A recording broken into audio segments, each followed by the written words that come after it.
नमस्कार प्रिय दर्शक बंधु मु अजय मिश्र स्वागत करुच्ची विधि विधान ओडिया चैनल पुणी एक नूतन अध्याय को। दर्शक बंधु आज भिडियोटी जाना गुरु गोरखनाथ एक शक्तिशाली तथा महाप्रभावशाली सिद्ध साबर मंत्र संपर्क में जो मंत्र प्रयोग में आपड़ जेकोसी समस्या जेकोसी संकट बा जेकोसी विपद तुरंत मुक्ति पाइपर। मंत्रटी सिद्ध मंत्र हो सिद्ध कर कौन आवश्यकता नहीं। यह मंत्र एभली एक महाशक्तिशाली मंत्र जो मंत्र प्रभाव में आपण महामहा संकट रक्षा पाइपर।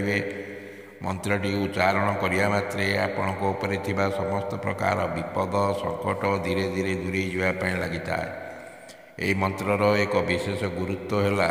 यह मंत्र प्रत्येक देवादेवी समर्पित मंत्रटीए। तेणु आपण प्रतिदिन जेकोसी देवी देवता पूजा करुले यही मंत्रटी को जप करेंगे। आपड़ प्रतिदिन यही मंत्रटी को 31 थर जप करूँ। देखिए आपड़ जेकोसी समस्या छंदी हो पड़ते से सहजरे मुकुली पारे। आसतु जाना मंत्रटी को। मंत्रटी यहीपरी ओं नमो महादेवी सर्वकार्य सिधुकर्णी जो पापी पूरे ब्रह्मा विष्णु महेश तीनों देवतन मेरी भक्ति गुरु की शक्ति श्री गुरु गोरखनाथ की दुआई फुरो मंत्र ईश्वर वाचा। आउ थे आसतु मंत्रटी को पाठ करदे।